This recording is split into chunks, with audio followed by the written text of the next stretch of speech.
Well, most vegetables require a large number of pollen applications to get optimum fruit set. And really the reason for that is because during the pollination process, which most people don't realize, is that the seeds are where the pollen tubes grow, and when those seeds increase in size, that's actually the chemical process that's causing the fruit to enlarge for us as well. So it all ties together and it's very important. As a matter of fact, it's probably a good idea for us to review the male and female flowers again on the cucurbit crops, which again would be the vining crops like squash, cucumbers, some of the watermelons and cantaloupes, etc. But if you'll notice here in my hand, I've got two different types of flowers. This one right here is the male flower. Now it hasn't opened yet, and this one over here would be the female. The way you tell the difference, the female already has a little fruit right behind the flower. Now a lot of people early in the season get excited because they see all these male flowers opening up and then they drop off. But obviously it can't produce fruit, and that's why. Eventually the females start coming on and then they cross-pollinate, so it's two separate flowers, male and female. And obviously the pollen needs to go from the male flower to the female. But what is really tricky is it's not just the pollen landing on the tube in there. The pollen then needs to germinate and then grow on the inside down into the ovaries of this little immature fruit. And then once that happens, the seeds start to develop and then it starts to grow. So you can see how different environmental conditions could affect that, especially when we have an early summer, late spring that's been very wet like we have. Remember, bees, which are the primary pollinators of the cucurbit crops, are very active early in the morning. Well, when we have a lot of rain or windy conditions, sometimes it discourages the bees from coming out. Therefore, we get poor pollination and poor fruit set. Now, the opposite to that would be other vegetable crops that have what is called perfect flowers. And I have some of them here. This is a tomato flower, the yellow one. And this would be a pepper flower. And the reason they're called perfect flowers, they have both male and female parts within the flower, and those are primarily wind pollinated. So again, it's not heavily reliant upon the insects or the bees. But back on the cucurbits, sometimes in addition to the environmental conditions, it could be just a sure fact that there's not a lot of bees around. And that was a case in point with me even about 3 years ago. I just moved into an older home that had been remodeled. It didn't have any landscape though, but I put in my little vegetable garden, planted some squash, and sure enough, the flowers were dropping off, and that was because they weren't being pollinated. So as a result, I could do one of two things. And let me show you one here. It's getting a little bit late in the day, so it's starting to close up. But when the female flower is full open, which this one was this morning, and you can see this again is a female because there's the fruit already set behind the flower. I could have gone over to this male flower, opened it up, and then just take a Q-tip and rub a little bit of the pollen on the end of the Q-tip, and you can see it right there. Then just open the female up, and not just in one spot, but you really need to dab that around all of the parts of the flower.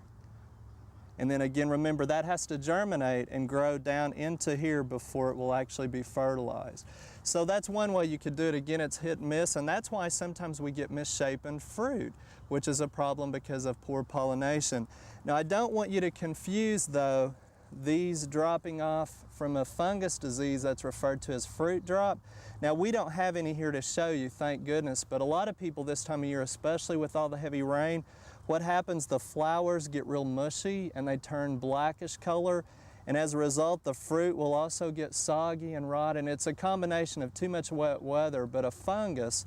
And so the best way is to break those off and throw them away, get rid of them, get them in the compost pile, but don't leave them here because it reinfects. Or sometimes they say applications of a fungicide will help out a little bit too. And remember, the fungicide shouldn't hurt the bees. But again, ours look nice, clean, and healthy. The flowers are not rotting, so we don't have that problem. If it was bees causing it to drop off, again, it would be a clean-looking flower that it just aborts and it doesn't set pollination. But to be quite honest, the best way that I really solve that problem of not having enough bees for pollination is by putting in plants that the bees like. Now obviously they like these types of flowers on cucurbits, but if you can put more things in your garden and landscape, you'll have more bees and get better pollination.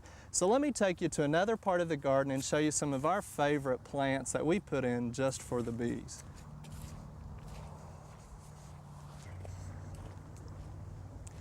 Well, I'm over in the perennial flower, or what we refer to as a perennial landscape, and of course it's a few hundred feet away from the vegetable garden, but some of the flowers that we have are still very beneficial for attracting bees to affect both gardens.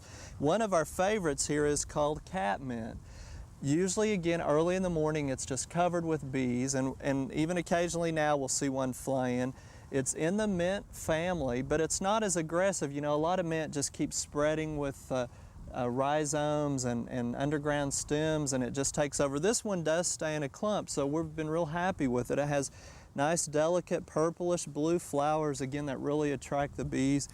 It's a little bit fragrant on the foliage, and the genus species of this one is Nepeta messinii, and again, that's very important to remember when you're trying to select this particular one, again, because you don't want it to take over. Now, in addition to the catmint, we also have a real popular one over in our butterfly garden that's called giant hyssop. And not only do the butterflies like it, but most anything the butterflies like, the bees will like too. And then another ground cover ornamental, referred to as ornamental oregano, it's not in bloom yet, but man, when it is in bloom, again, the bees really like it. So those are just some ornamental type herbs that we've talked to you about that attracts bees. But let me give you a list here of some other very popular plants that you can put in your landscape and garden. And we have a listing of herbs, perennial and annual flowers, shrubs and trees. Again, I think you'll be interested in some of the ones that you can incorporate into your landscape.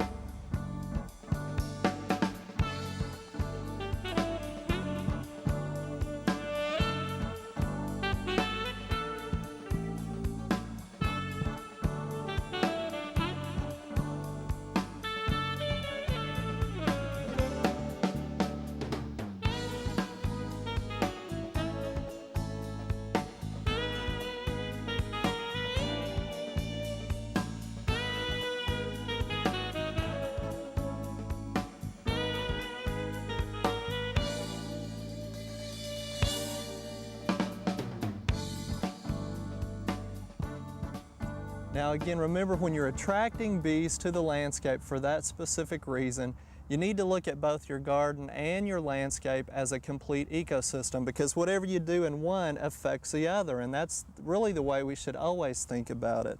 Also, you know, some of these plants are very attractive, but you probably don't want to put them right up close to a sidewalk or to a front door or to an entrance into your garden, because obviously if there's a lot of bee activity, it might increase the chances of someone getting stung. So be a little sensitive and careful in where you place them in the landscape. And again, don't forget, bees are most active early in the morning. And so that means if you're going to start watering later in the summer, early in the morning, be careful on how you're doing that, because again, just that one practice might have an impact on it. And if you have a tendency to spray a lot of pesticides early in the morning, you may need to change that to later in the day, or just minimize or completely stop the use of pesticides, because a lot of them are quite toxic to bees. So again, think about all of our environmental conditions and what's going on in your landscape, because a lot of them affect each other, and bees are truly some of the gardener's best friends.